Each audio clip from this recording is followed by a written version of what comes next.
Good morning, friends. Welcome to a new vlog. I just got back from Walmart, so I figured I would show you what I got for the groceries for the week.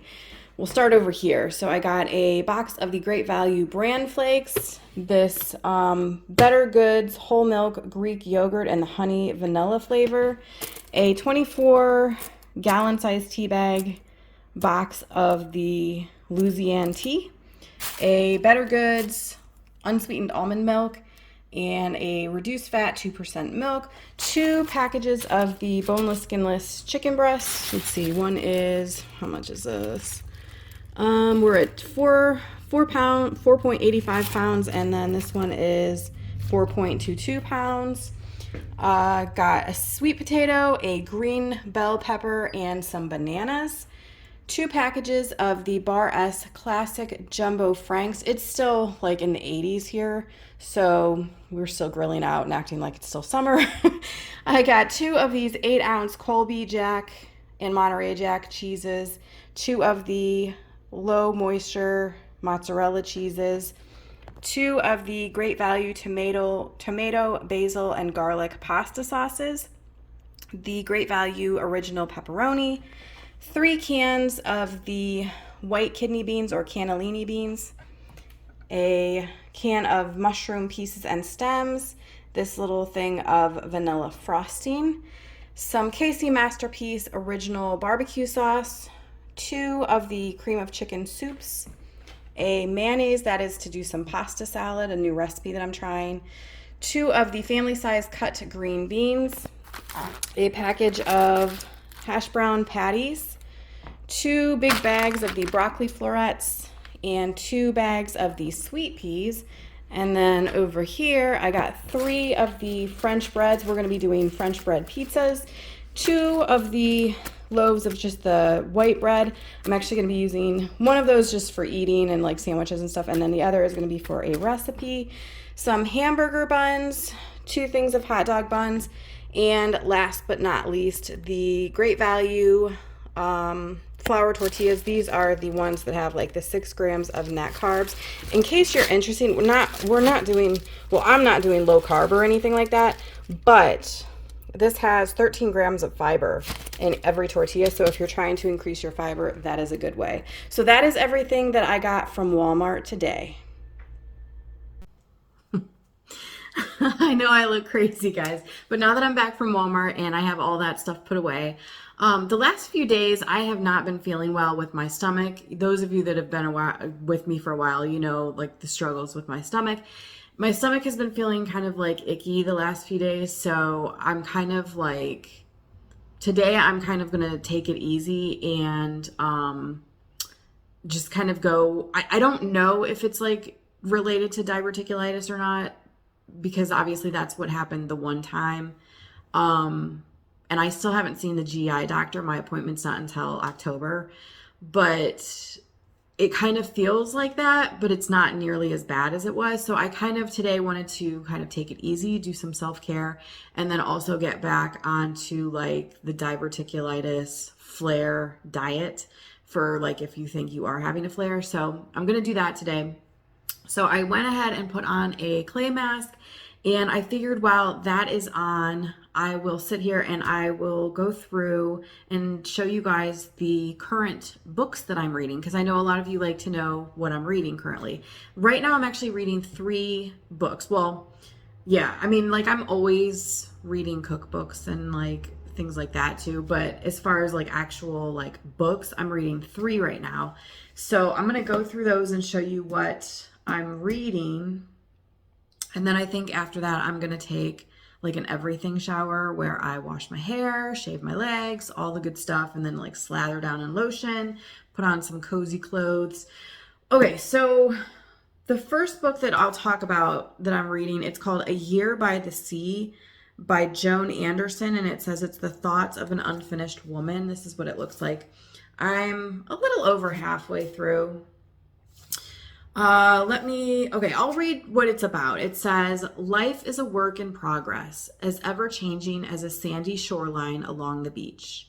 During the years Joan Anderson was a loving wife and supportive mother, she had slowly and unconsciously replaced her own dreams with the needs of her family. With her sons grown, however, she realized that the family no longer centered on the home that she provided, and her relationship with her husband had become stagnant.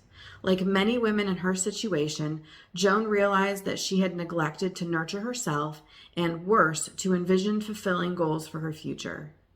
As her husband received a wonderful job opportunity out of state, it seemed that the best part of her own life was finished. Shocking both of them, she refused to follow him to his new job and decided to retreat to a family cottage on Cape Cod. At first, casting about for direction, Joan soon began to take pleasure in her surroundings and call on resources she didn't realize she had. Over the course of a year, she gradually discovered that her life as an unfinished woman was full of possibilities. Out of that magical, difficult, transformative year came A Year by the Sea, a record of her experiences and a treasury of wisdom for readers. This year of self-discovery brought about extraordinary changes in the author's life. The steps that Joan took to revitalize herself and rediscover her potential have helped thousands of women reveal and release untapped resources within themselves. So this is the book, believe it or not, out of the three that I'm the furthest along in. And I'm gonna be honest, this is probably the one that I like the least, or, I don't know. I don't want to say that I like the least. That sounds so mean. This is the one that is not holding my attention very much. I felt like this book had so much potential because I relate to so much of, what it says on the back, like as far as like trying to refine yourself and all of that. So I felt like this had such great potential. To me, this feels, it's almost like a bird's eye view or something. I don't know. She kind of is going through, and she just kind of talks about like day-to-day things and like, like the one Christmas, and just, it's very surface. I thought it was going to be like a deep dive, like internally into like parts of her soul. And every once in a while she kind of does that. But the vast majority of this, at least so far, and like I said, I'm over halfway through, the vast majority of it has been very surface and just kind of talking about like what she's doing and what she's going through, but not anything too emotional. And I wanted more, I think, from this. There are some things in this book, like there are some really good quotes and there are some like really good insights, but yeah, it hasn't been as good as I thought it could be. The potential for a story like this could be like awesome. And maybe it still will be. Maybe this last, part of the book or something is that's when she's gonna get like seriously, into the emotional side of it or something. But yeah, for at this point, it's just kind of there. The next book that I am reading, this is actually a reread for me. I read this, I bet it was probably 15, 18 years ago, and I haven't read it since. So I picked it back up to reread it, honestly, just because I was like, do I want to keep this book or do I want to go ahead and just like give it, to Goodwill or something like that? So I figured I'll reread it and see if it's one that's worth keeping, because you guys know I'm like decluttering. And it is the Paula Deen memoir, and it's called It Ain't All About the Cookin'. So I have tons of Paula Deen cookbooks. I used to watch her show and everything. So I used to really, really be into Paula Deen. Obviously, she's kind of, not as popular as she used to be. So all of that kind of slowed down. But this is a good book, you guys. I forgot how good this is because there's so much in here that you don't know about her. And as opposed to this book where this woman is not like really getting into the heart of it, Paula Deen like lays it out. And I'll read to you what this one says too. It says, do you know the real Paula Deen? You may think you know the butter-loving, finger-licking, joke-cracking queen of melt-in-your-mouth Southern cuisine. You may have even visited the Lady and Sons to taste for yourself the down-home delicacies that made her famous, and even heard with and even heard some version of her Cinderella story about a single mom with 2 teenage sons, started a brown bag lunch business with $200 and wound up with a thriving restaurant, a fairy tale second marriage, and wildly popular television show. But you have never heard the intimate details of her often bumpy road to fame and fortune. Courageously honest, downright inspiring, and just a little bit saucy, Paula shares the highs and lows of her life in the inimitable, charming, and irreverent style that you know from her television shows and personal appearances. She talks about long childhood summers spent in a bathing suit and roller skates, and hard years living in the back of her father's gas station. A buzzing high school social life of sleepovers, parties, cheerleading, and boys, and a difficult marriage. The death of her beloved parents precipitated a debilitating agoraphobia that crippled her for years. But even when the going got tough, Paula never lost the good grace and sense of humor that would eventually help carry her to success and stardom. Of course, you can't get by on charm alone, as Paula has learned. You need plenty of willpower, hard work, and above all, the love and support of family and friends to finance, sustain, and run a successful restaurant.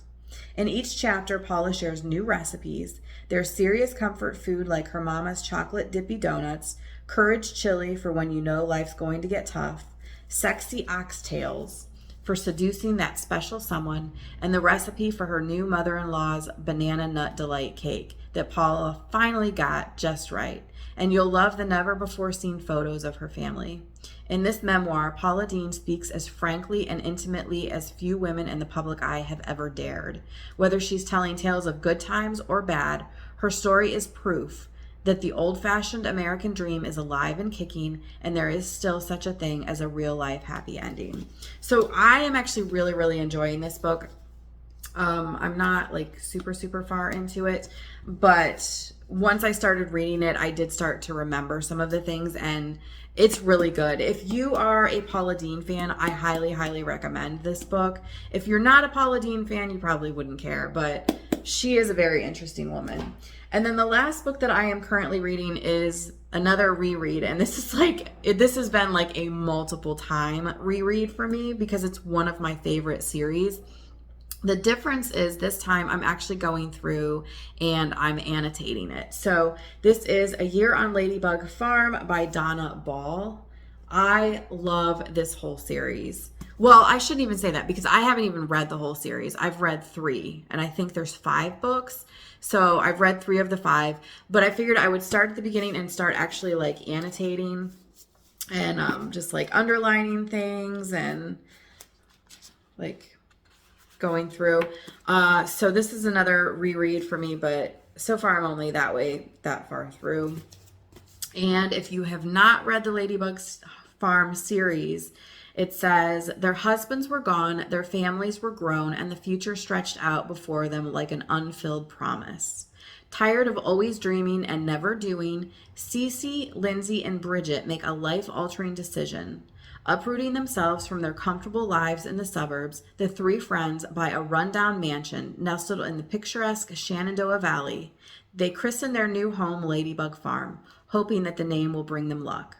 As the friends take on a home improvement challenge of epic proportions, they encounter disaster after disaster, from renegade sheep and garden thieves to a seemingly ghostly inhabitant. Over the course of a year, overwhelming obstacles make the 3 women question their decision. But sometimes the best things can happen when everything goes wrong. It is such a good book. I love this series. This is, I would say this is, well, it's definitely in my top 5 favorite books. I'm going to say it's probably in my top 3 series that I've ever read. So I don't know. If you've never read it, it's definitely worth a read. So that is what I am currently reading. Like I said, I'm always going through like cookbooks and magazines and obviously reading stuff on like Pinterest and stuff like that. But I guess I just touched it and like it didn't show up on my finger, so I guess it's dry. But that is what I'm currently reading. Leave a comment down below and let me know, what are you currently reading? And I will see you guys in a little bit.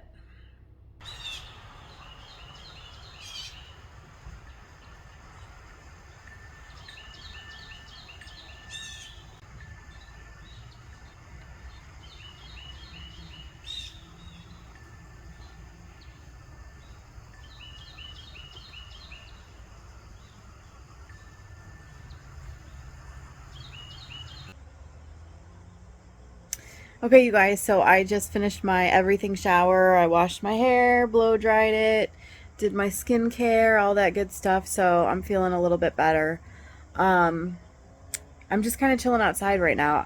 I threw in a couple clips too. We have a groundhog, and he lives under. I'm saying he. I don't know. It could be a she, but whoever they are, they live under this like old, dilapidated shed in the back that's like ancient.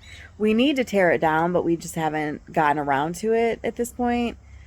But the groundhog lives underneath it, so I threw some clips in so you guys could see. He or she's a fat thing. I mean, it's eating good. So, but I think I'm gonna end this vlog here. I know it wasn't like super long today, maybe not super interesting, but hopefully the next vlog will be a little bit more interesting for you guys. Thank you so much for hanging out with me for a little bit, and I will see you guys very soon.